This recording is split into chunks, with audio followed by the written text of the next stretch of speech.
Order for the February 6th at 6 o'clock Conejo Recreation and Park District Board of Directors regular meeting.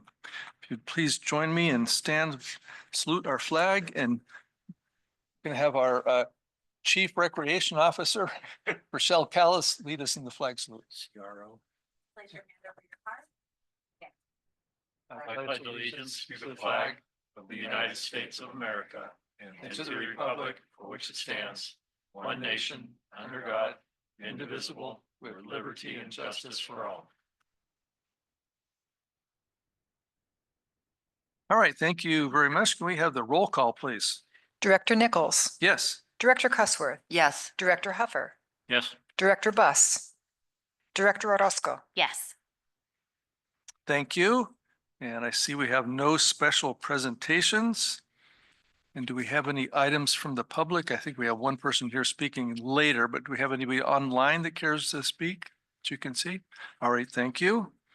And without move to approval of the agenda, did anyone want to add or subtract from the agenda? If not, a motion to approve? I'll submit a motion to approve the agenda. Thank you. Do we have a second for that? A second. All right, I have a motion and a second. All those in favor say aye. Aye. Any opposed? Thank you.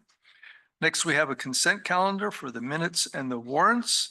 Any modifications to either one of those or questions? And if not, a motion to approve? I'll make a motion to approve the consent calendar A and B. Thank you. We have a second for that? I'll second. Fantastic. Thank you. We have a motion and a second. All those in favor, please say aye. Aye. Any opposed? Thank you. We have no deferred items. We have no items for discussion. So that brings us to our first new item. If the recording secretary would please announce that item for us, please. Item 9A is the annual audit report. Thank you very much. And I believe, Ms. Smith, you're going to cautiously and carefully and accurately walk us through this process? Oh, well, that's why I have been here to help me. Oh, Um, okay. But first, this is my money meeting, so I just want to say thank you to our Finance and Audit Committee members. They were great and let me go through all these documents with them in one sitting, so I very much appreciate it. And then also, for you tonight, I have two little, I'm calling them cheat sheets, but it's a cheat sheet of the funds with a basic summary of what each fund gets in revenue and what it's used for in expenses. And then a financial highlight, the super colorful one you've got, which is just some of the big numbers from the financial statements that Ben is going to go over. So Ben Zhang with Moss, Levy, and Hartstein. He is our auditor for, I think this is the second year now that we've been with Ben. And we're quite fond of him, but I'll let him take it over.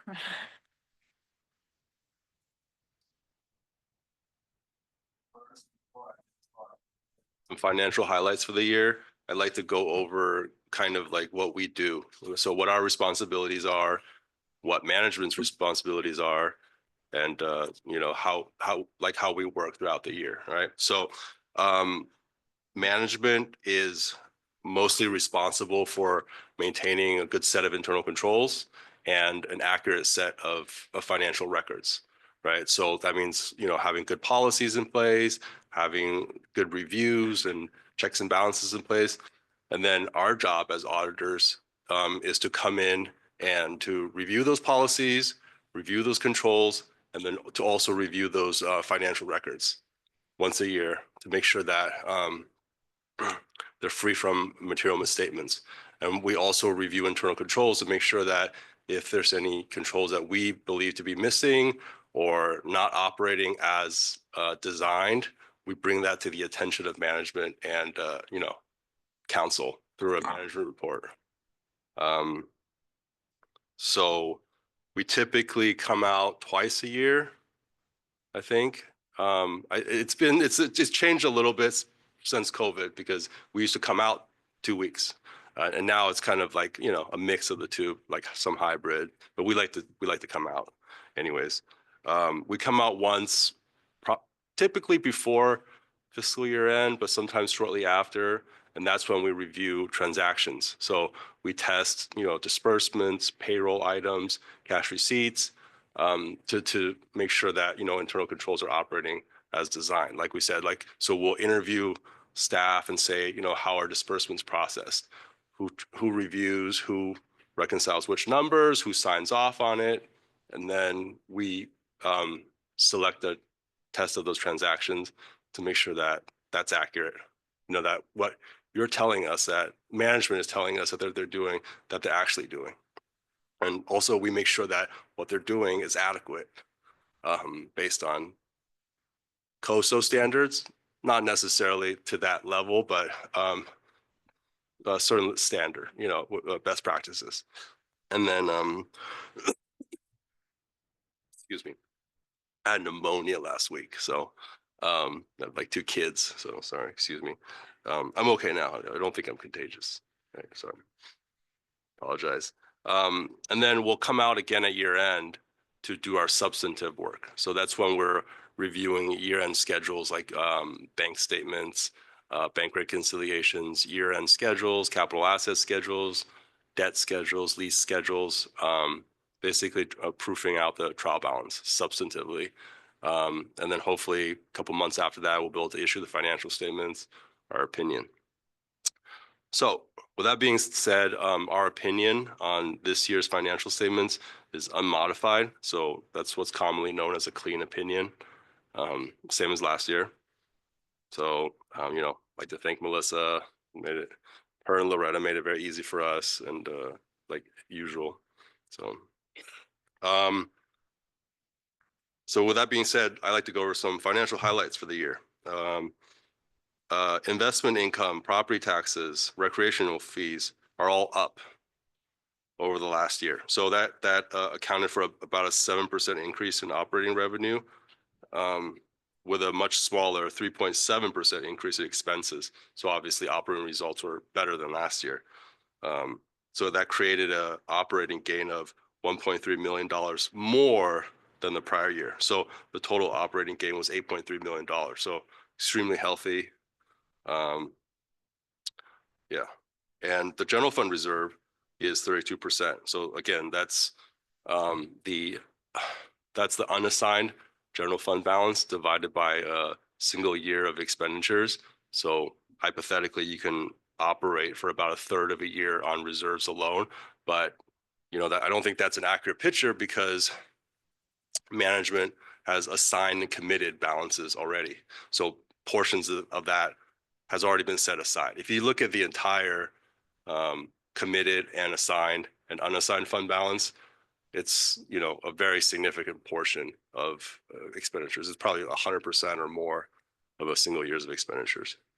So that's just good financial planning to commit and assign those funds. So again, very healthy. The OPEB liability or the OPEB pool continues to be super funded, which means that you have more fiduciary net position. So you have more investments in that pool than the liability. And last year's net OPEB asset, which would be like a negative liability. So it's, you know, it's a good thing, was about 700,000, and that's doubled because of the investment returns to $1.6 million super funded. Net pension liability, this is for the pension. It's around $19 million. So it's decreased a little bit from the prior fiscal year. And the Section 115 trust that was set aside to kind of fund that pension has significant investment gains. So that went from $12.9 million to almost $15 million because of investment returns. So again, that's extremely healthy. That's almost unheard of in public finance. No significant accounting changes in the current fiscal year. And with relation to the government-wide statements, so that's when you add in long-term assets and liabilities. So the fund statements, what we're talking about previously, general fund, that's kind of operational. And then there's a statement of net position that adds long-term assets and liabilities. The significant increase in that net position number was due to CRPD's investment in Costco. The Costco's financial statements has significant increases. CRPD shows half of that net position as an asset. And so that increased about a little bit more than $10 million. So that contributed to the overall increase of $18.5 million. And we don't audit the Costco financial statements. So, that's all I had to talk about. Were there any questions? Any comments? Have any questions or comments from the board for Ben? Please, yes. I just feel like we made him come out. We should ask Yeah. him. Well, just like give us an example of some of the other agencies you work for around here, just so that we have a sense of who else you're familiar with in terms of finances and. Well, we do Rancho Simi. And I think their reserve percentage is the same as yours, but they don't commit and assign. So, yeah, I mean, CRPD is extremely healthy just because you're able to keep your expenditures largely in control, I guess, because expenditures don't fluctuate. You know, it's like we work with a lot of municipalities. So like cities have big problems because sometimes they have large infrastructure improvements that they have to do, like wastewater treatment. You know, these projects can go from, you know, they can get an initial estimate of $20 million. They could end up costing $50 million. Right now, everything's expensive, infrastructure related. Public safety costs can fluctuate wildly, but you know, because of the nature of this entity, you're able to keep your expenditures largely fixed while, you know, property taxes go up, always go up. Great investment returns because of interest rates. And, you know, it's a really good idea to invest in this section 115 because it gives you more flexibility in terms of investment instruments. So as a municipality, the kinds of instruments that you can invest in is very limited, very, very limited. But when you put money in the trust, it kind of changes the nature of those funds. It doesn't fall under the government finance code. So because of that, you're able to have, you know, 25% returns in one fiscal year, which is amazing, you know, so. Yeah, so it's all good. I mean, I don't know. Good job, Jim. Was this a circular question? My question was meant to let you tell us a little bit about your Oh. business and who else you're working for and all that kind of stuff. Yeah, I mean, know you- everybody's doing good because of the investment returns. Yeah. But obviously, if you can capture, you know, the 5% interest and market gains at the same time, Mhm. you know, that's amazing. Ben, I had a question for you. You talked about your two different visits or times where you're kind of doing your assessment. If I understand correctly, you're saying that the one is you're kind of tracking expenses through the process, you know, whether you're purchasing goods or things, that you just kind of follow through the process to make sure that the right process or procedures are being followed. Right, If that's correct. And then your second visit is you're kind of looking at the bottom line of everything, you know, right. you're looking at all the additions, subtractions, calculations, everything else, and making sure that it's all as it should be. Is that correct? Yeah, so our second visit is more kind of reviewing a snapshot in time. It's as of 6:30. These are our balances, and we're just reviewing those to make sure those are accurate to be presented in the financial statements. Our interim visit is more to kind of test transactions throughout the year to make sure that things are operating as designed and as appropriate. So we're looking at checks throughout the year, looking at, you know, payroll runs and pension contributions and money coming in. Basically, we're looking at money coming in, money going out, and payroll. Okay. So we're looking at those sections. We're interviewing staff. Yeah, that's typically it. And when you do that, are you looking at a percentage or a certain number? Is there some type of a standard that you use on either how many transactions or what type of transactions or various categories that you review really in depth Mhm. to kind of give you a good feeling of how things are going? So in certain sectors, you know, especially in the public sector, let's say Disney, for example, their auditors have to look at 80% of their revenue throughout the year in one way or another, right? Something like that. But the standards are a little bit different when it comes to audits of governments. So we're not really trying to cover a specific percentage. The minimum is 40. So we look at 40 disbursements, 40 payroll items, and 40 cash receipt items, various miscellaneous, and park recreation fees, things of that nature. And what we're trying to do is we're not really trying to look at 100% of the transactions or even 5% of the transactions, right? Because depending on the type of entity that you are, a lot of municipalities have utilities. So, looking at 5% of the utility receipts would be impossible. What we're trying to do is build an understanding and create a risk profile. So a lot of what we do now isn't substantive anymore. So before Enron, most of the audit process is just like looking at records. Like, oh, okay, you have support for this, you have support for that. But after that, what they've determined is that that's not really a effective way, because all that could be created, forged or whatever. What we do now is we start by thinking about the risks involved in the type of entity that we're looking at, right? So like when we did our first risk assessment here many years ago, we thought about, okay, is it like cash being paid over the counter? A long time ago, it was like that, where there were physical receipts, cash being paid over the counter, and then you have, temp employees that are taking cash payments. There's manual lock boxes. So obviously there's a large risk in that field. So we did more, on-site visits, counting cash boxes, things of that nature. So like basically all our testing is to create a kind of a risk profile for the entity. And since now everything's point of sale, it makes it much easier. So it lowers that risk profile. So we can look at less transactions. And then so once we create that risk profile, it determines how deep we dig when we look at those year-end balances. If we're finding all kinds of problems or we go out, like let's say you were giving those manual receipts out and we go out there and this has happened with recreation departments at cities and stuff.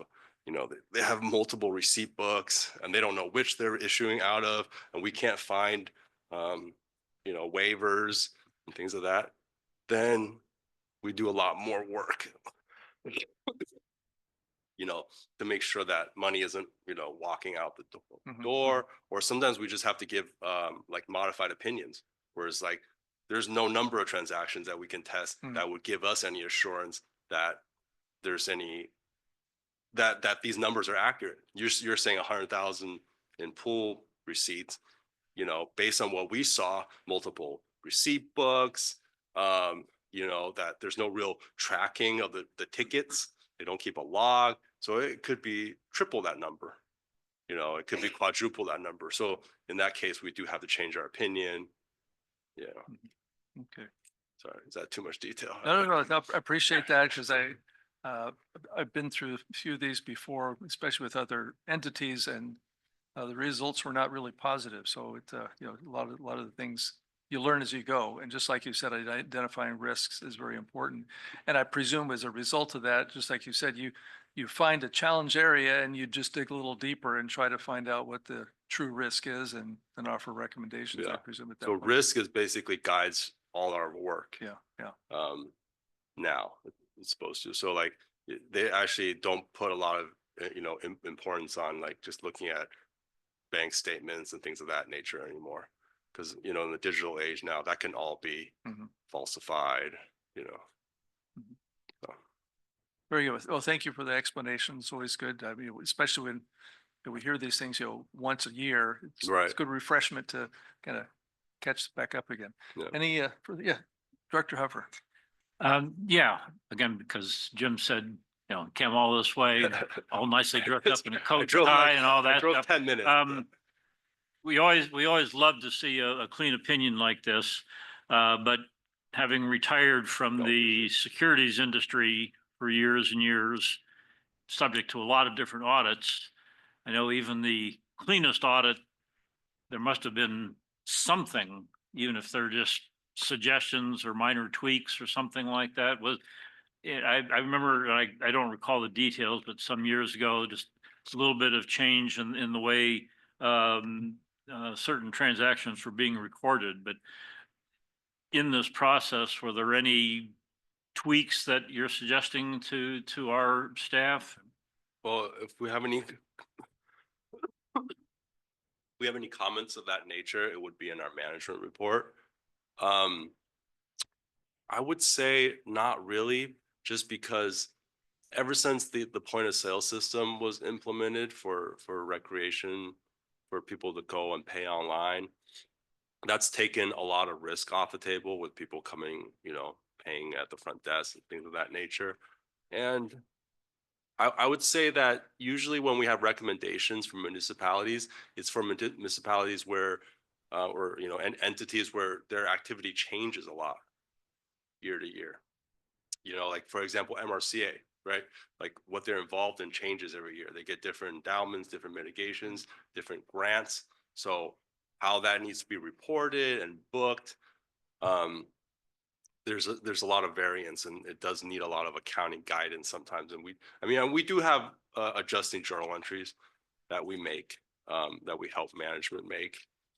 But just in terms of operations, it's so ordinary year to year that, I think and then staff is so experienced, I think it's just, there's not much for us to recommend. Well, and Good. if I can jump in on that, Ben has been great where when we are implementing something new or something different, we reach out to him for advice before we do it. So that I think probably helps a lot in that situation. Okay, thank you. And we do appreciate you coming out and appreciate all the information you've provided for us here. And I'm guessing that maybe Melissa, don't want to say she's gonna be not sorry to see you go, but I know having this process done is always a bit of a relief. So thank you very much. Yeah. But we're still working on another one, kind of, so Yeah. it's not the end. I had a question, but I think this one's going to be for staff. On page, well, it's 44 of our packet, but 12 of the report underneath the state budget, in particular reference of Proposition 4. There's a statement that says the district stands to benefit from these funds. Just wondering, is that an affirmative statement or a hopeful statement? A hopeful statement. Okay, I just wanted to see. Yes, so Prop 4, or the climate bond that passed, I do know that the Santa Monica Mountains Conservancy is in the governor's proposed budget for July for some substantial amounts that include opportunities for recreation and park development projects. Okay. All right, very good. That was it for me. Any other board or staff questions or comments? All right, Ben, again, thank you for your time and not only time here, but time spent on the whole process. I know it was quite a process. Appreciate it. So thank you very much. Appreciate that. So with that, this is a recommendation to accept the audit. So do I have anyone who's prepared to make that recommendation? Oh, we have a competition over here. All right. Let's see, this is a long one. So I'd like to, move that we accept the audit for the fiscal year ending June 30th, 2024, as prepared by the accounting firm of Moss, Levy, and Hartzum, CPA LLP. Thank you very much. And And I will second that motion. fantastic. We have a motion and a second. All those in favor, please say aye. Hi. Any opposed? All right, that passes. Thank you very much, staff and Ben. Thank you for your time. Okay. All right, if we could have the next item announced, please. Yes, we're up to item 9B, which is readoption of our investment policy. Thank you very much. And Director Smith, I believe we're still It's still my under money your meeting. control. Yes. All right, so this one's going to be very, very difficult for you all. So the investment policy basically reflects what the district is allowed to invest in, which is basically the California Government Code rules. So we don't have any substantial changes to this. I added a header and a footer and changed my title, but it's best practice to review it every year. And so we are here before you with those changes, and I'm available for any questions. Thank you very much. Directors, questions for our staff? Or general manager, do you have any questions for your staff? This is an opportunity here. I have a question. Is there any other money we could change to a trust so we can get these great investment returns as Ben was reporting? No, Darn. I understand the question though. Okay. All right. With that, we do have a recommendation here. Anyone care to make a recommendation? Yes, Director Huffer. Yes, I'd like to move that we adopt the district's investment policy. Very good. We have a motion. Is there a second? I'll second. All right. We have a motion and a second. All those in favor, please say aye. Any opposed? All right. Thank you. That one passes as well. All right. And let's see. Would you, Madam Clerk or recording secretary, however, whatever hat you're wearing tonight, if you could please announce the next one. Yes, we are on to 9C, which is the annual review and adoption of the financial reserves policy. Thank you very much. And continuing with our Director Smith, please. Yes, Continue. number 3 of the money meeting. Okay. So we have our reserve policy update, and there are a bunch of attachments, so I'll walk you through, but this is basically broken down into updates and then a recommended action with our unassigned fund balance. So the first thing is the red line version of our policy. One of the bigger changes was actually based on a recommendation from Chair Nichols last year was instead of me typing in the actual balance of each fund, I'm just attaching the spreadsheet that shows the balance. So that's the first change you'll see in the red line strikeout. Other changes are the updates to the target funding balances, since some of them are associated with different liabilities. Those each got updated every year. The ones that had some additional backup documentation are related to a few different things. So the first is the pension stabilization reserve. So for the pension stabilization reserve, we update the target balance based on what our actual up-to-date retiree-related liabilities are. And so that is the I think it's the third attachment in your packet. It's on page 131 of your packet, but that shows all 3 different kind of pots of our different retiree liabilities and our assets that we have. I do want to point out that these numbers on this sheet do not match the financial statement you just saw, because these are the most up-to-date numbers and the financial statement is as of 6/30. It's typically hard to get a very specific as of date report, because actuarial reports for all these liabilities run a year late. So you get them a year later, but I wanted to give you all the most up-to-date data. So this shows that overall our retiree liabilities are at 106% funded. Our pension liabilities with CalPERS is at 103% funded. Our retirement enhancement or stipend program is at 94% funded. And what Ben was referring to was our OPEB is at 160% funded because of those investment returns. So with all of that, we took this information before, I think a few months ago, and we decided to start increasing, we changed our payment schedule with CalPERS to start bringing down our accrued liability with CalPERS. And so that's going to go into effect next year, but still I wanted to update what the target balance for that reserve fund would be to make us 100% funded. So if you look at page 129, which shows all of the balances of all of the reserves, you'll see under the pension stabilization reserve, I have 1.91 as the target funding based on all of this information. So if we wanted to be 100% funded in all of our retiree liabilities, that fund would need to be 1.91. We have 6.98.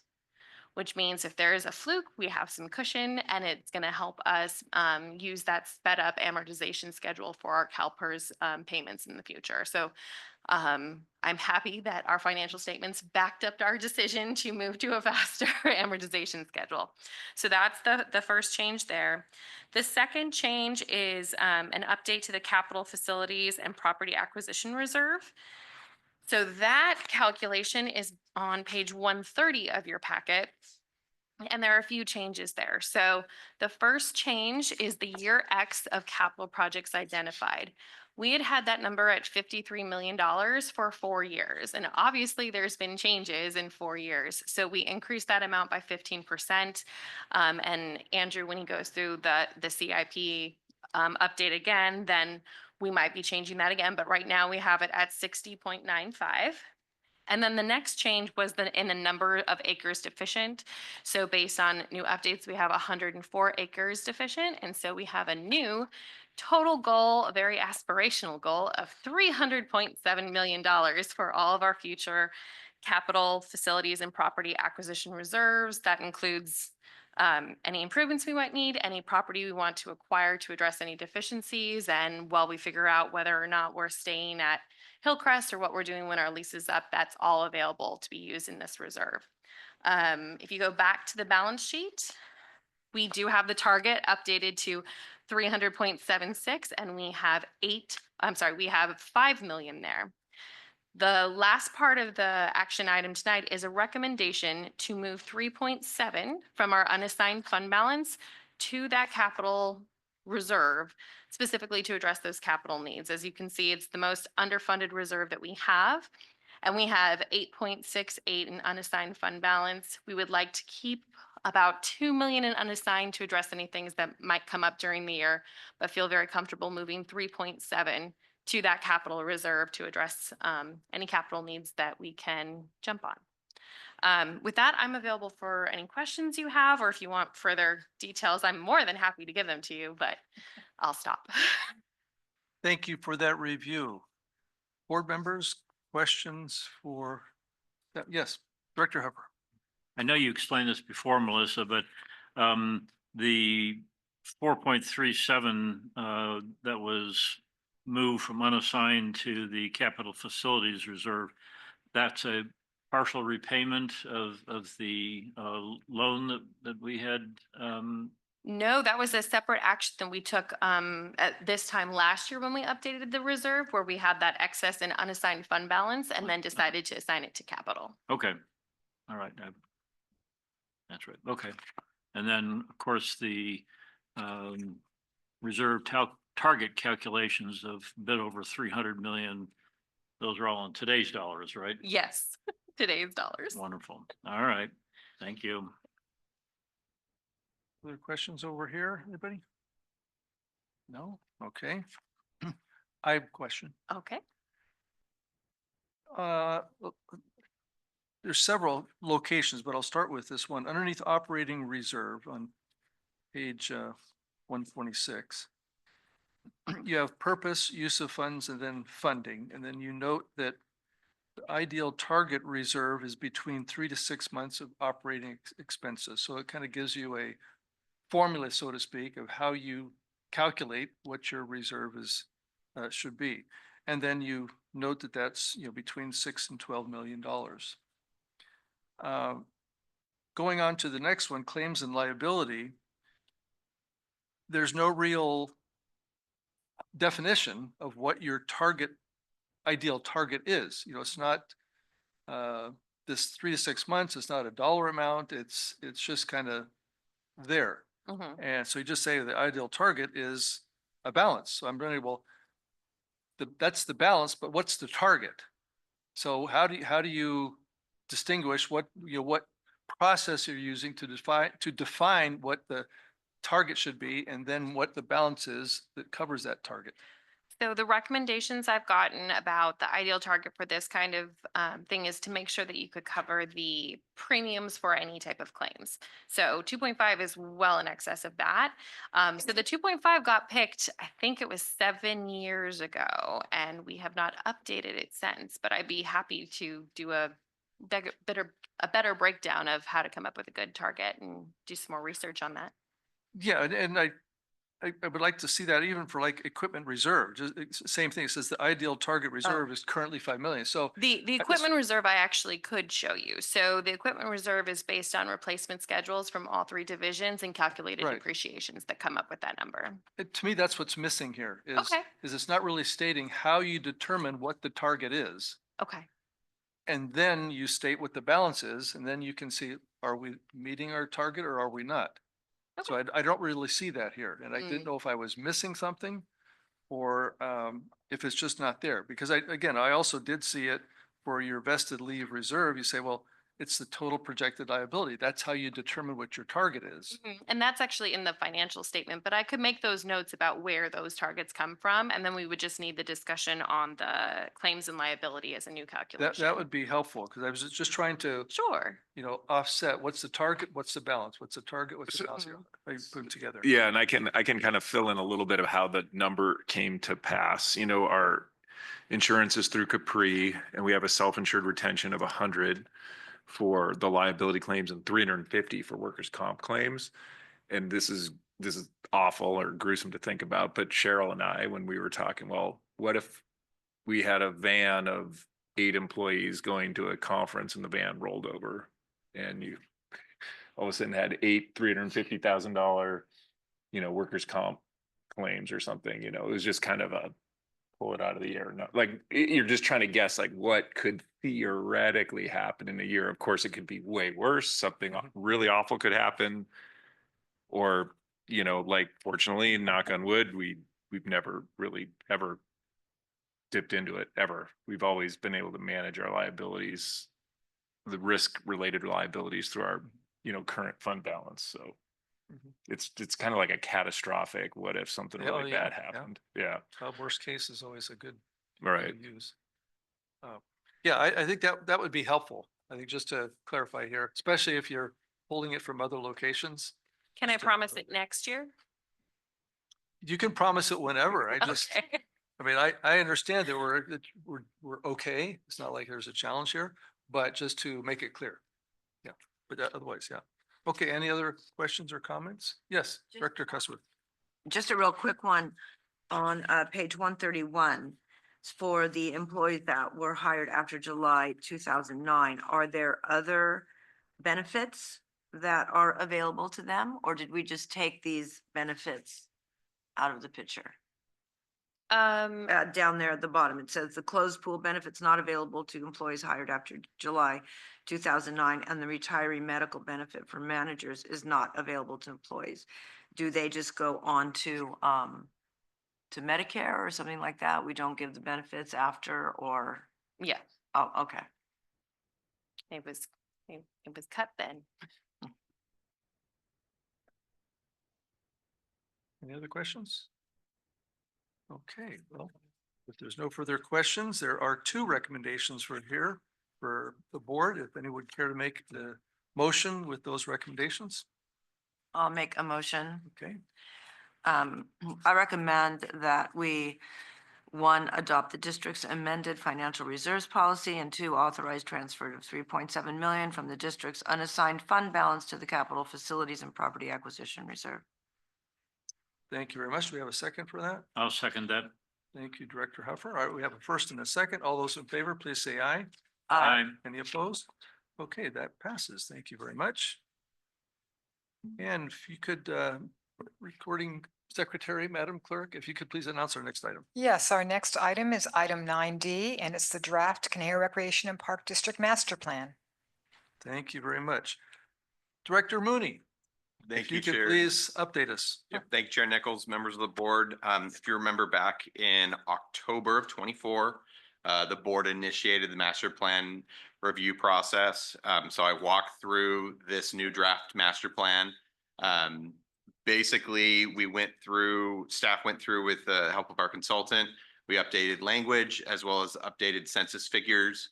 And then we did take a pass at improving the document from a readability standpoint. So just improving graphics and layout, but more importantly, figures and maps within the document itself, and then adding additional clarification items and just additional information, kind of where we're sitting today in regard to the master plan.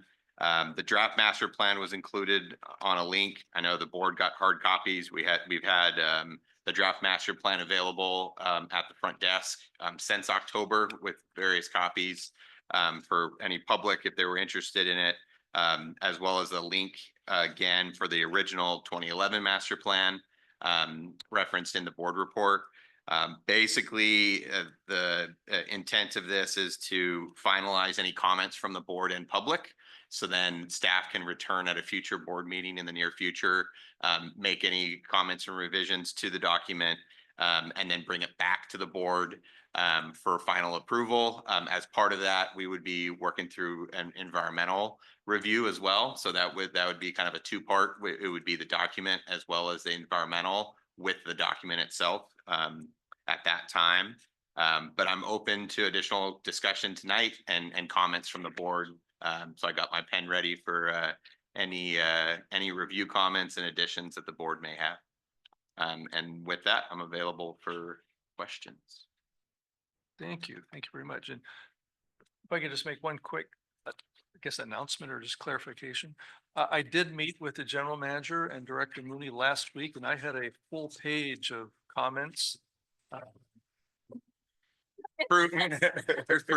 Director Mooney had a full page of responses. And so we went over them item by item and went through the master plan and had a good interactive approach. So just so that's on the record, I did submit my comments that way. So with that, Director Cuthworth. So when we last went through this, I did make some comments. They weren't major comments, but are those recorded or do I need to give you those in writing? If you have them in writing, just so I can make sure, but I do have your comments from before. I don't have them in writing. So should in fact, maybe you could tell me what you had. I mean, at another time, just email them to me if you have them in writing and I could see if there was something else that is not there, because I'll just double check. Sure. Okay, that's what I was wondering. Director Huffer. Yeah, Andrew, you mentioned that the document's been out at the front desk and available online since October for the public. Have we received any public comments during that time period? I have not received any direct public comments nor had conversations with any members of the public. Okay, thank you. Director Orozco. Thank you, Chair. I just wanted to say that I know that this is my first time really reading the master plan from start to finish, and I just found it to be so helpful and comprehensive, and grew a deep appreciation for the work that staff does, the work that CRPD does as a whole, and just wanted to make that comment. And yeah, so thank you. Okay, if no other comments, I do have a public speaker for this item. Bev Dransfeld, all the way from our neighboring community of Camarillo. So please, either comments, questions, it's all yours. Sure. Thank you so much, board, for your time tonight. And a lot of it is questions.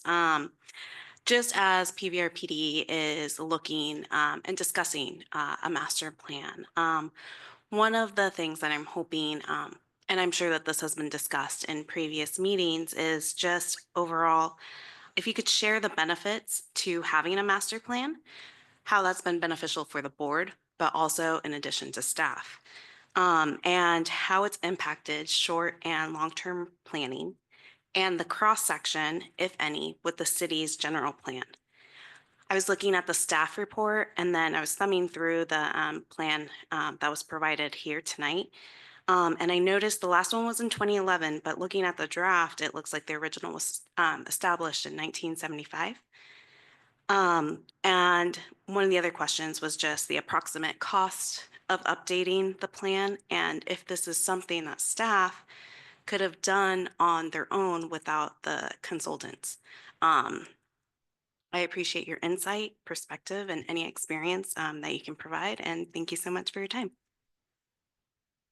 Thank you very much. So I have 5 requests here. Benefits to board and staff. Number 2, the planning process is shortened term. Number 3, interaction with city's general plan. Number 4, the cost. And number 5, could staff have done this without a consultant?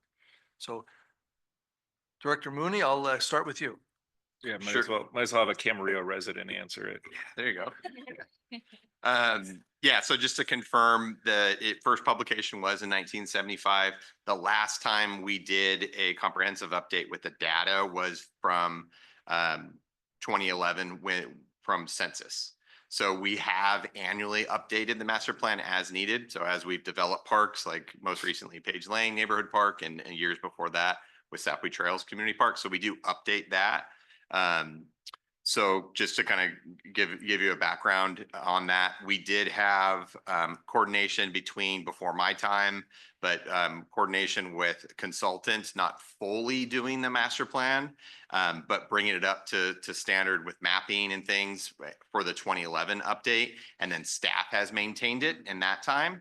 And so looking at it again, we brought in help. So it wasn't a full throw a consultant direction and them doing all the work. Staff worked really closely, as well as we work closely with city staff in discussions on exactly what the general plan and land use was happening in the city, as well as opportunities for parkland with our master plan as well. So taking a look at that. And so this wasn't a comprehensive here consultant do all the work, because then it would be substantially more cost. We do have a planner on staff as well as myself. And then we've had a vacancy, but recently been filled with analyst. And so those three positions typically manage this document year to year. And then every 10 years, when the census comes out, that's when we kind of enlist some help from in the modern era, at least, of the master plan. So benefit. And I'll let the board maybe chime in after I make my initial comments, but this is really a great, it's a master plan, but it's a roadmap.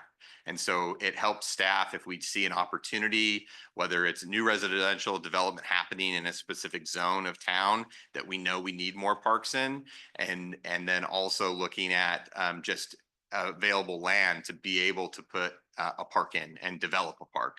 And so that way we can use that as kind of a guiding principle of, hey, we're deficient in this. And that gives the master plan kind of gives that formula of how that would work. And so then we would be taking that to either a subcommittee or the entire board for action, whether that's developing a park, purchasing land for parkland, that type of thing. And then I don't know if any of the board wants to chime in with benefit from the board seat now, or I'll continue. Why don't you continue with all your answers, and then Perfect. what you missed, we'll cover. Perfect. I'd like to think. And then I think probably one of the bigger things is cost. So obviously we're ongoing in the process of this. It could be anywhere from about 100,000 to 150,000 ish, depending on your level of document that you're working on. To build a brand new master plan, I would think it would be greatly more than that.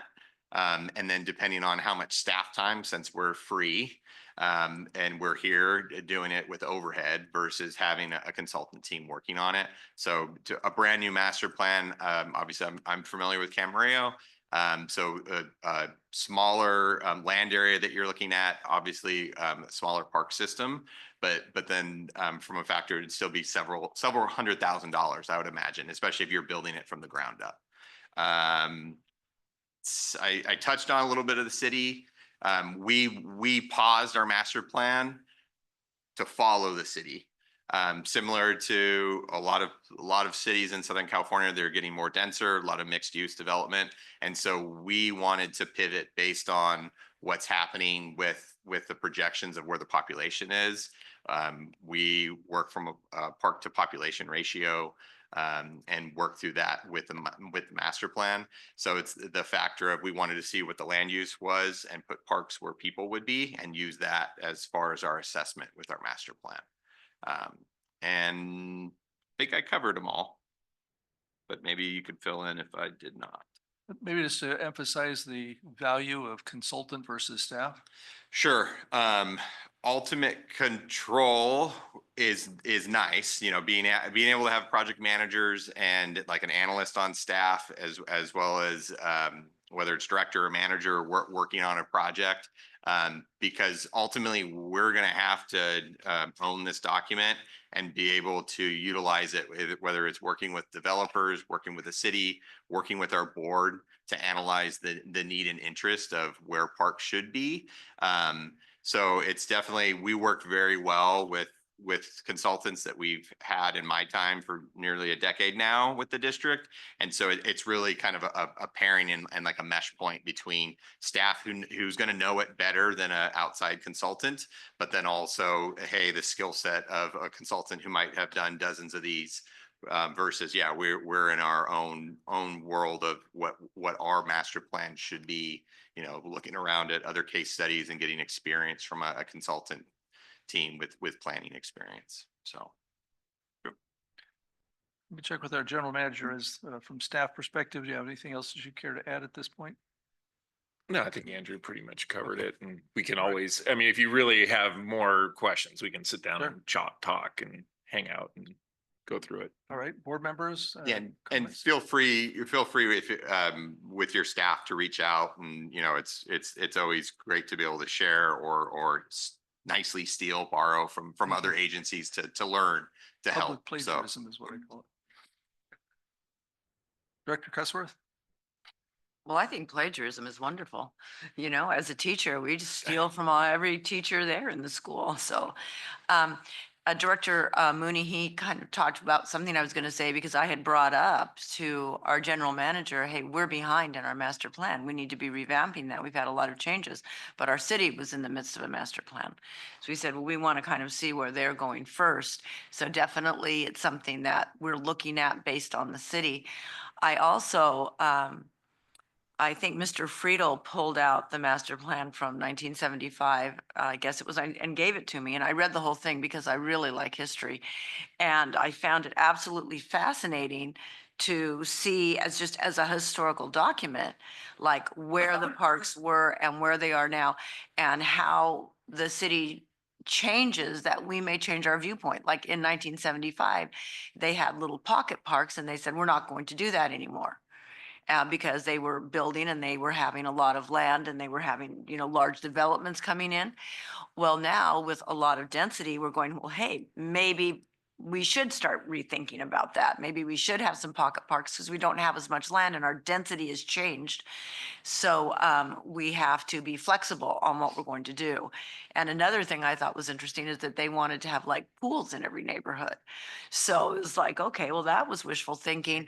But we kind of kept with the plan in that we have partnered with high schools and with the university so that we do have public pools available, just not in every single neighborhood. So I think, you know, just as a historical document and as they were saying, as kind of a guide of what parks were, where we're going, and just having somewhat of a roadmap, maybe a little deviation here and there, but the basic plan that we've had of open space, having parks, you know, close to housing. I think that looking at that mission is valuable. Director Roscoe, anything? Comments? Oh, I'm not sure that I have the experience or anything else to add that hasn't already been said. I think I've mentioned before in private conversations that I view the master plan as sort of like the North Star of what the district is really going for and what our mission is. So outside of that, I have nothing further to add. Director Huffer? Yeah, as it was mentioned, but you know, the role of the board of directors is to oversee the direction of the park district, to make sure that we're meeting the expectations of our community and the stakeholders in our community. But on a week to week or month to month basis, you know, we have our meetings twice a month and we're dealing with specific contracts or you know, financial reports or whatever the case might be, that sometimes we tend to get a little bit lost in the weeds. And the master plan is, as said, it's our North Star, what we're trying to accomplish. Andrew mentioned that we certainly don't do a comprehensive update, but each year we look at the master plan and make some changes that might be needed. But doing that annual review of the master plan reminds us, okay, this is what we talked about a year ago or 5 years ago or 10 years ago. Are we still heading in the right direction? Hopefully, in most cases, we are, but it's a valuable tool to make sure that we are taking I guess, the 20,000 foot view of what we are supposed to be doing as an organization for our community and for all of the residents in our community. So it's an important guideline to make sure that we're staying on the right path. Thank you for being here, by the way. Good to see you. I might add just a couple of things regarding the benefits of a general plan, or I'm sorry, the master plan to the board. I don't want to presume you're all that familiar with land use planning, but just as the general plan for the city kind of directs how things are supposed to be in the city, whether somebody proposes a new development or not, they kind of look to the general plan first, and then zoning ordinance and everything else kind of falls into place after that. Such is the same with the master plan for the park, kind of our development is that kind of lays the framework. It's like the bones, and then we add, the muscle and the skin and everything else on top of it from there. So that kind of gives us our platform. And then because we have a partner agency, just as you do in Camarillo with the city, this is to the general plan. This now kind of becomes a de facto recreation element for the general plan for the city. And so if the city is also looking at the development, they kind of refer to this plan for recreation components. And so if there's ever a discussion between the two entities, well, that's not in our, well, it's in our master plan, so it's not that we have any authority over the city, but we're partners. And now it not only gives us direction, it gives that entity direction as well. So it kind of provides that platform. So if there's any discrepancies, well, this is kind of how it's laid out. So it helps it for land use planning, not only for the park board, but also for the city council. As far as short and long-term planning, I think that's been stated. It gives us direction. Obviously, there's changes. We look at it each and every year, but it gives us a North Star to aim towards, and then we make adjustments as we need to. And I think reference was made to the city's general plan. We had hesitated because we had a major change with, well, again, it was only the second time our general plan had been changed. Rather than the first time was 50 years ago. And so this general plan was the first time it had been changed in 50 years. So our master plan was based on that 50-year-old general plan. So once that changed, it's like, okay, now we're going to have to change our master plan to reflect the changes in the city's general plan. So that's why also we had to update it. And then cost, we heard about that. And then with or without consultant, I would just say from my past experience working in municipal government, that I'm always very conscientious about spending taxpayer dollars. Are we getting a good bang for the buck? Is this the right way? I do know that we have 2 planning staff members here, and we're down to 1 right now. And so to put this type of a burden on our staff, yes, they could do it, but there's a lot of other things that happen day to day that they would not be able to get to.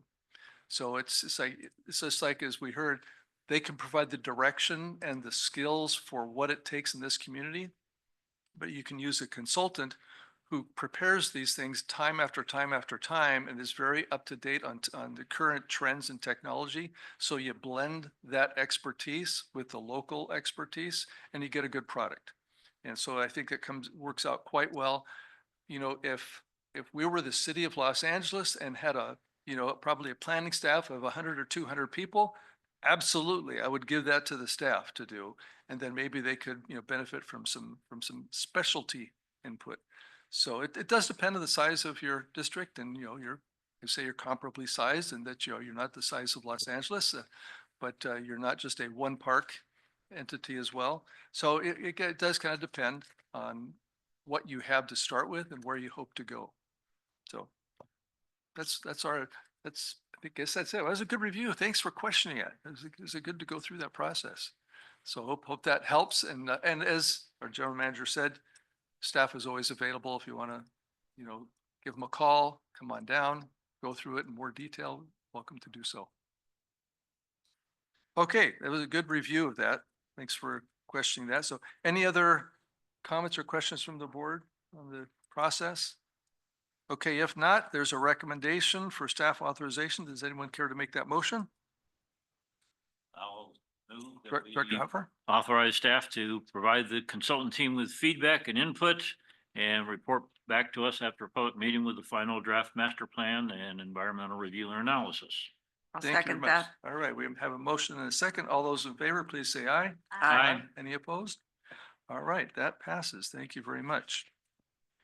Okay, next that takes us to item 10, reports and announcements. We have a number of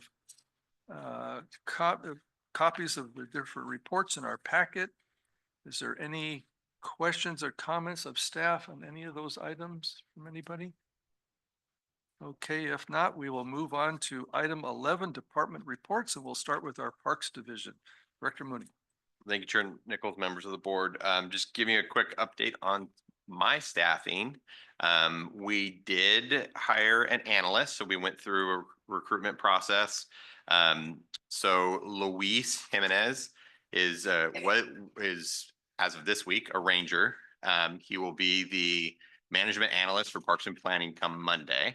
And so we'll be bringing him up to speed on working on various things with the division, also getting some additional support out in the field to our supervisors and our crews. And then park superintendent, we're looking to schedule interviews in the coming weeks for that. And then we're still pending recruitment for park planner. So some changes, but looking forward to opportunity to continue to build the team in the Parks Division. Wanted to give a quick update at Sapweed Trails. We do have a rock stacking area now off Westlake Boulevard. So it's at the lower terrace area. So if you come in off of Westlake Boulevard and go to the lower parking lot over there and walk back a little bit towards the trails, you'll see an open area with some stones, circular kind of area, and then in like a DG surfacing. So there's opportunity for folks to do some art in the park there. So I'm available for questions. Any questions? Yes, Director Cuthbert. I have a comment. Thank you so much. Mhm. This is absolutely fabulous. Now, do you have any kind of a, something to show them they can stack rocks, like any kind of a little permanent thing there so that people know, oh, stack a rock? We do not have any permanent signage out there. We're kind of keeping it informal to kind of see what happens, but that might be an opportunity in the future that we could Well, review. I didn't mean a sign. I meant like some rocks with a, that were glued together or something. So people knew that, oh, I can stack rocks here. I am not aware of us gluing any rocks together, but hopefully people are using it and stacking some rocks. Or you can put rebar through. You can come over to my house. I'll show you some. Okay. But I think that's fabulous. I'm going to be over there tomorrow to see our rock stacking area. Buddy there. I don't care. So you said it's off of Westlake Boulevard? Yeah, the Westlake Boulevard entry. Okay. All right. That's absolutely wonderful. Okay, thank you. Sounds like we have a little competition starting here, so. Rock stacking competition. Director Huffer. Yeah, Andrew. I think you said that Mr. Jimenez, your new analyst, is he going to be strictly working as an analyst, or is he splitting duties and also going to continue to be a ranger? No, so he's hanging up his ranger boots and he's coming to work in the office a little bit, but he's still going to be getting out in the field in the parks. So yeah, he will be strictly the analyst for Parks Division. Okay, and then presumably once we have a new park superintendent, that he'll be looking to fill that position. Correct. Yeah, Okay. yeah, we'll be working on that. I'm already working with Shelley and getting that stuff going. So. Okay, thank you. Thank you very much. Next, we have our Recreation Division report. Director Callis. Thank you, Chair Nichols, members of the board. Just a couple of things along with the hiring thing. We have 2 coordinator positions available that closes on Sunday, and we have about 70 applicants currently. So we're really happy with how many people are interested. So we'll see how that all goes. Hopefully in March at some point, we'll have the 2 coordinators hired. I did want to just highlight, I think last week you guys got this in your files. It's not this week. It would have been 2 weeks ago. You would have got it. So it's just some good, oh, maybe it's in there this week. There it is. So this week. But anyhow, this is, some great information. We did this last year, I think, for the first time. So some nice highlights of 2024, some numbers and stuff. I just wanted to draw a couple of things to your attention. One of them was also highlighted in the rec highlights. So you can see that our social media, Instagram, Facebook has all increased. And that's thanks to, the marketing team, Sharon and Juan. And, then you look at the website pages, we have quite a few people, 234,000 web users. And you can see on the report in your packets that our homepage gets 172,000, aquatics, and then field conditions, adults and seniors, and registration are the main sites, the top 5 sites that people go to.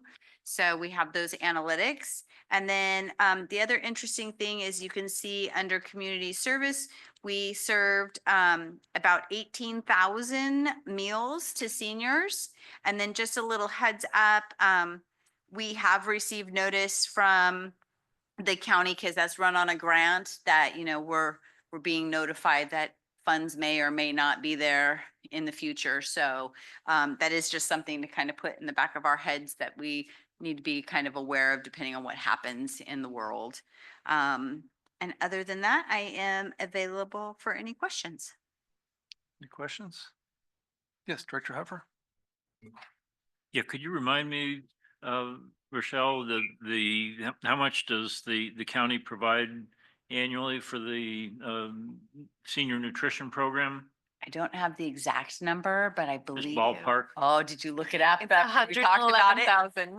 111,000. Okay. And then we Yep. also have the tax program. If for some reason the county cut back or eliminated that, is there what way that we could move some funds around to continue that? I think that there will be a couple different things that'll go into play. It depends on what the states and the counties do with how those funds get transferred, or if it becomes cities' responsibilities, or I don't think they quite have it all figured out yet. But yes, we would be able to look at our own funds also and bring stuff to the Okay, board but to one figure out. way or another, we will endeavor to continue the program no matter what. If that's what the board tells me to do, then that's what I will do.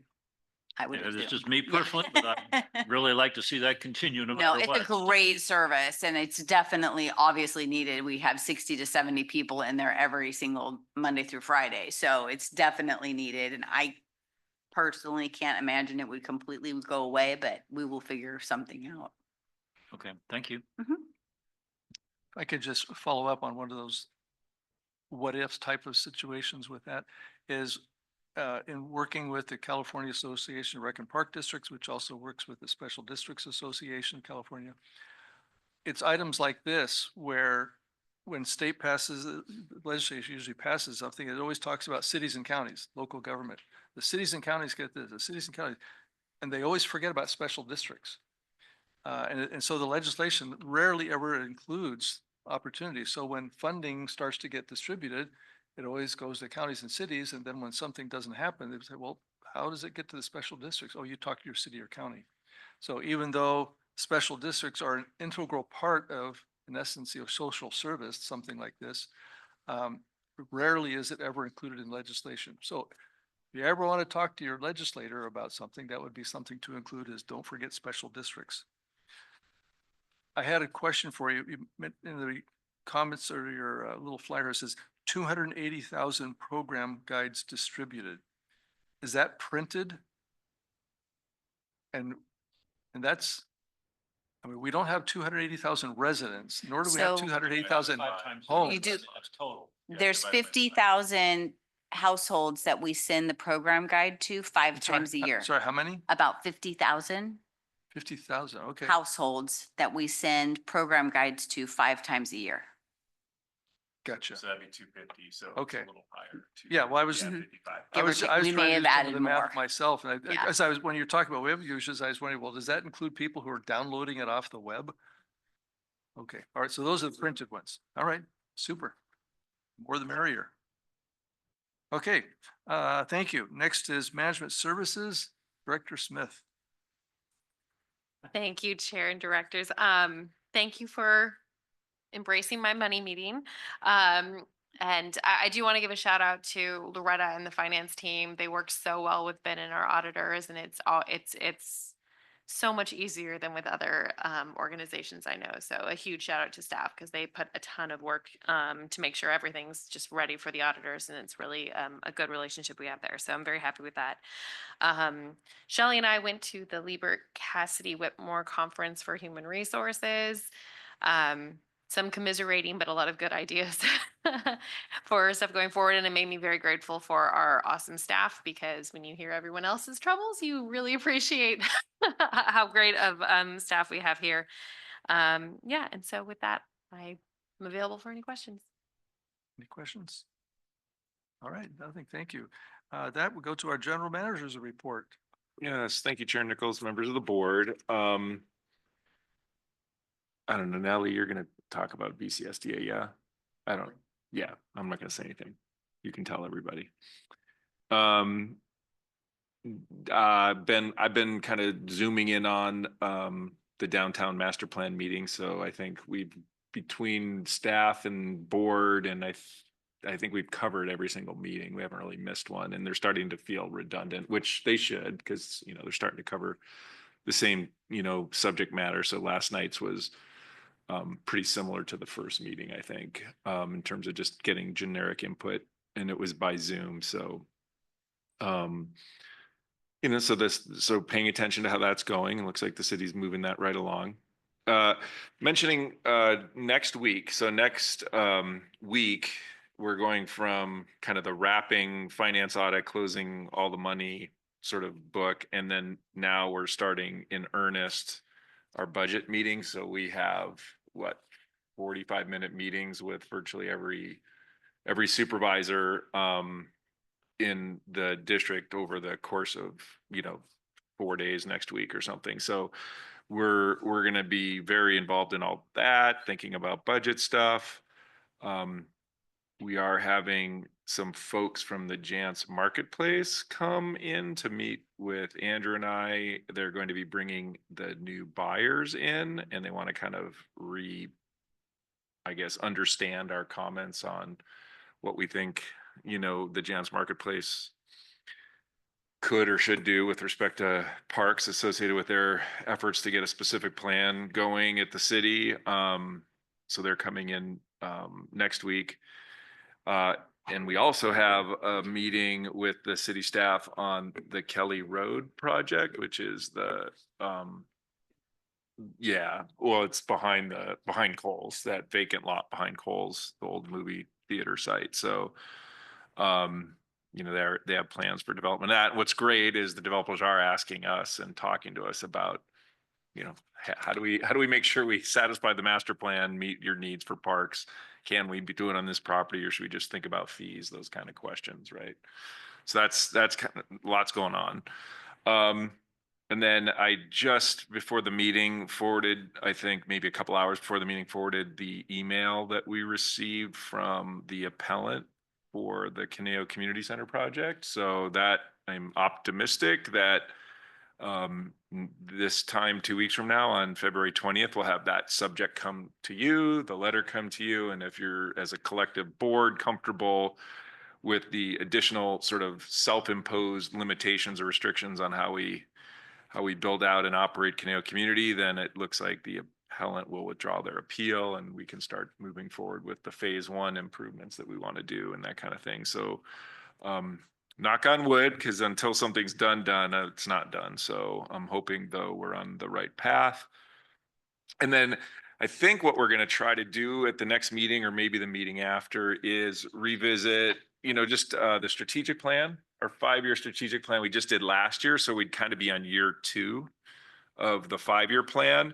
So I don't really want to comprehensively kind of do it like we did last time, where we go page by page, word by word, but just get a vibe and kind of some generic input. If there's any desired changes or tweaks that we can put into the strategic plan. And then it would also be the right time, I think, to just tag on to the 2024 goals that we've gone through so far. I think, half maybe are considered done. The others are probably ongoing. And then obviously that leaves room for some new ones for 2025. So I think it'll be a strategic / goal setting kind of a meeting, if that's kind of cool with you guys. But the schedule, our ability to put that together looks good for next meeting. So with that, I'm available for questions. Thank you. Questions for General Manager? All right, if none, we'll move on. Directors' reports and follow-up reports on meetings and conferences attended. I'll start to my left with Director Huffer. Thank you, Chair Nichols. Not too many meetings. We did have the Finance and Budget Committee meeting with Director Roscoe for the first time. So I'm glad she's on the group because she knows a whole lot about finance. So that's going to be really helpful. The only other thing going on park related is that the CSVP tax program got underway on Monday, and yeah, fairly quiet. I think we've probably had about 120 people the first 4 days. So it'll get busier as time goes on. So so far everyone's happy, except for the 2 or 3 people that owe money rather than getting refunds, but such is life. So other than that, that's it. Thank you. Director Roscoe. Yes, I had a busy and an eventful last 2 weeks.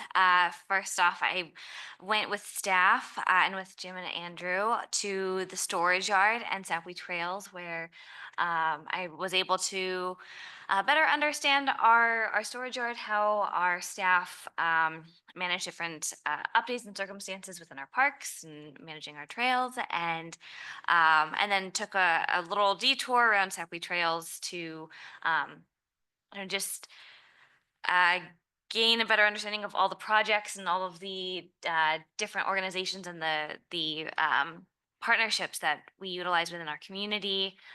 For example, our disc golf community, as well as our mountain biking community. And so that was really fun. I also got to take a ride in a dump truck, which was the highlight. And then I went to the Finance and Audit Committee with Director Huffer. I also attended the California Association of Recreation and Park Districts board member orientation. That was an online 1-hour orientation, which was very helpful and full of resources.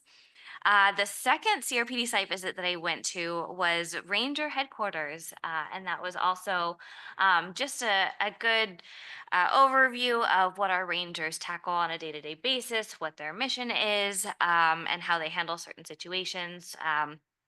And so, yeah, that was great. And then the last thing that I went on was a tour of our ride-on facility at Walnut Grove Park.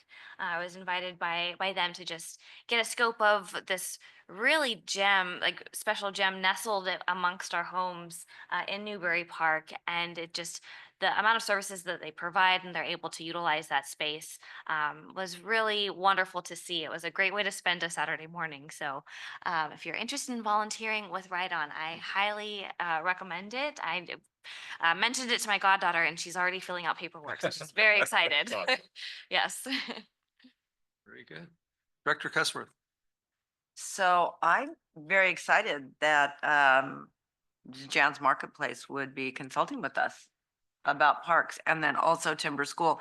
Timber School, right from the beginning, we just call it that because that's the land behind it. You're talking about the land that used to be the Conejo Valley High School, correct?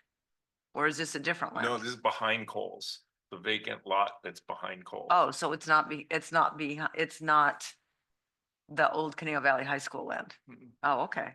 Yeah, I didn't know about that land. Yeah. So is that going to be developed and we need parks, or do they? Well, with parks, we don't know, but there definitely is a developer looking to do a pretty Okay, healthy so that's gonna be residential developed, project. but they were coming to ask you about parks, about putting a park. We're inserting ourselves into the conversation. Okay. Okay, so did they come to you or did you go to them? Well, the city staff wants us to weigh in. Okay. Yeah. So I know with Timbo School, because I've talked to the people, the developers there, a little bit. And they said they were going to put in a park, but I didn't know if it was just for their residents and they wanted it to resemble an old schoolyard somewhat. But this was just a quick conversation. Have the people that are developing the area behind the old Conejo Valley High School approached you about if there should be a park or not? Yeah, so that project has already been through entitlements and they're seeking like building permits right now. Part of the process of that was there's a hotel element as well as a housing element with multifamily. They had discussions with us, very, very small parkland as part of their program. And so it wouldn't be acceptable for us to one, allow it as credit, but then two, for it to be a public park. So we took fee only for that development. Okay, that's what I was wondering. So I was confused. I was thinking this was the side and I thought, oh, from what I knew, I think that next to the old timber school, they were just going to be putting in some type of a park for the residents in the area. I didn't think it would be big enough that they would be consulting with us. So that's good to know. And then I went to an in-person downtown meeting, and then I was also on the Zoom last night, kind of listening to the comments, and I had a very different, I was staying just completely anonymous. I had a very different idea of sustainability than what a lot of the people did, but when I went online and I was reading comments from 2018 when they were thinking of developing, and I thought it was interesting. A lot of the residents' comments, it wasn't for this project because they've been wanting to do something with Teal Boulevard for a long time. I thought a lot of the comments, they said the number one comment that people had in 2018 was that they wanted lots of open space and trees. And I thought, okay, well, we do have a lot of that. So they are still are, and a lot of people in the two meetings that I went to were talking about how they wanted to have walking, they wanted to have trees, they were very interested in the landscaping. And I think it's really showing that our residents are still highly interested in the way we landscape our parks and the open space around us. So hopefully the city is going to be taking a lot of that into consideration. And then I was at the SIM board meeting, the Stagecoach M board meeting a few weeks ago. And then also I was at McCray Ranch today for a meeting and got to meet with Tim Smith, and I talked with him for a little while. So he said we had maybe passed each other occasionally, but so I told him I was excited to get to know him a little better and that everybody at McCray is happy to have him be on board. And then the VCSDA, I was asked if I would accept being the chair of DCA, and I was like, well, not really. I mean, what are you talking about? And then I thought about it for a little while, and I thought of how much VCSDA has improved my knowledge of all of the special districts in Ventura and how much I appreciated it. And I can remember 6 years ago when I was going to the meeting, they were definitely a more attendance. And so I think that after COVID and different things, the attendance has gone down. So anyway, they did have an election and I was approved. Of course, I was the only person running for the office. So I'm hoping in 2 years, if I run for CRPD again, that will again be the case, that I will be the only person running in my district. So so I'm excited actually to take over this. I'm excited to kind of meet some of our other special district people, and I'll be working with Jim and our staff to take care of a lot of the secretarial stuff. And so I think that this is good for our community, and I think that it shows a lot of leadership that our board is having on with Doug being involved. It's, everything is a C and an A and an S and a P and an R. So just in just a different combination. right, So that's right. you are C. CARPD. CARPD, okay. So you're on the board there, and I'll be here locally with our special districts. And I hear Melissa is involved in the legislative aspect also with the state, correct? Somewhat? I'm on the CSDA Legislative Committee. Yes. Okay. Like I said, I think that every combination we can do with Cs, S, Ds, Ps, Rs are pretty much done with everything that there is there. Um,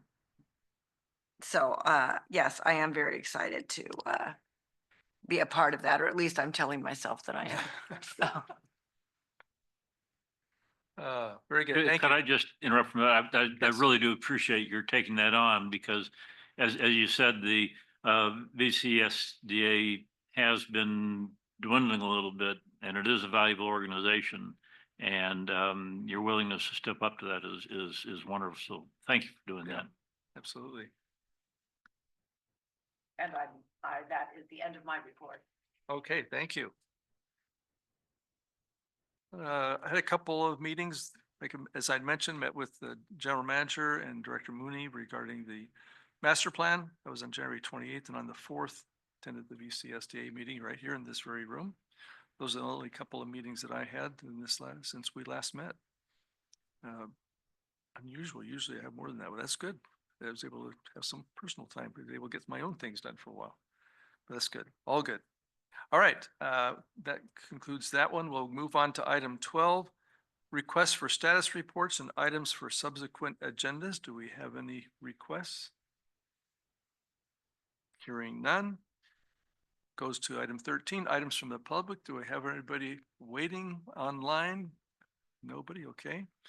And we'd have no executive closed session, correct? Okay. And with that, it brings us to adjournment, and with the recent passing of one of our former directors, we're going to be adjourning this meeting in recognition of Ed Jones, who passed away on January 24th at the age of 94. Many of us have known Ed for many, many years. He's been in Thousand Oaks since 1964, native Californian, born in San Jose. I actually had a lot of discussions with him because he went to high school up in that area and I went to high school in that area. So we had a lot of conversations about sports. He was very active in sports, so made for lots of interesting conversations. Had a bachelor's degree from Occidental College and a master's degree from UCLA. He started his career as an elementary school teacher and got into politics. How about that? Later became a professional political science professor of political science at Pierce College. And he was appointed to the city's general plan committee early on. We were talking about general plan committees. He was on the city council for Thousand Oaks in 1970 through 74. Served as Ventura County supervisor from 1975 to 1987. And he served on the board here at the Park District from 2010 to 2018. And then he returned to the city council from 2018 to 2022. And leaves behind his wife of 28 years, Joanne, along with 5 children, 3 stepchildren, and 18 grandchildren and 18 great-grandchildren. So quite a legacy.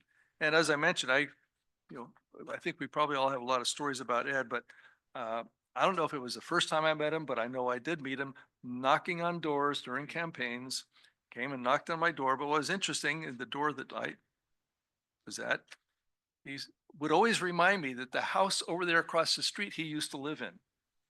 And every year he'd remind me that, hey, I used to. That was always made for good conversation. Then we also attended Calvary Community Church for years together when we were over there on Via Colinas. And we exchanged a lot of stories about local history and also up in the Bay Area, South Bay Area, where we were both friends. So always enjoyed a lot of good conversations. I mean, he was always sharp as a whip, always had some facts and figures, whether it's local history or just stories about his life. I mean, you live 94 years, you get a lot of stories. But he was always very, very cordial. Always, I just remember, I think it was in this room, but the last time I met him was at the Costco meeting. Had a nice conversation with him here. And then I heard this, I go, oh my gosh, we just talked. So we'll definitely miss him. He was definitely a contributor to our community in many, many ways. So we're going to be adjourning the meeting in his honor. I don't know if anybody else had anything to say. Yes, Director Huffer. Yeah, first time I met Ed was what would have been about 14 years ago when I had signed on to run for Park District Board for the first time. and then discovered that Ed Jones was also running at the same time for the Park District Board. And we spoke several times during the campaign, and he told me how many doors he knocked on and how many I knocked on. And I think he had about 3 to 4 times as many doors as I did. So he was an amazing gentleman. And I did get to know him through not just the meetings, but we went to a number of conferences, and both Ed and Joanne, Gwen had a wonderful time with Joanne while we were in meetings. They would go trekking about, particularly when we were up in Tahoe, because Ed's extended family, I think they have like 2 places up there in Tahoe that they went to every single year. And so Joanne took Gwen on tours of the various environs in and around Tahoe. So wonderful couple that I was very glad to have known. Very good. Thank you. Yes, Director Cuthbert. Well, I didn't know Ed that well, but I did first meet him when he knocked on my door. And whenever I saw him, he would remind me that Mark Jacobson lived down the street from me at Yeah, one that's time. right. And I was always grateful to Ed because when he left to go to the city council, that opened up a spot on the CRPD board. So I would thank him for that. Thank you, Ed. So, yes, he was a very good man, and he was our last Stone Triumpho at the Stagecoach Inn Museum, and I'm glad that we had him this That's right. last year. That's right. Because there wouldn't have been another time, so. That's right. Just offering you the opportunity. I know he's a Certainly, little yeah. different generation here, but I had the wonderful opportunity to meet Ed a handful of times, and he was always so thoughtful and so wonderful to talk to. And he did not knock on my door, nor did I knock on his. However, I did when I was out during the campaign season. People would mention, "Oh yeah, no one's knocked on my door since Ed Jones." Yeah. So yes. Mr. Friedel, do you want to say a few words to wrap it up? I know you spent a few nights here with him at this dais. Yeah, no, Beyond. Ed was a character, passionate about the people in the community. He was a champion for the folks in the community. And he was always super gracious and kind, and he was good to staff. Right? He was a good guy.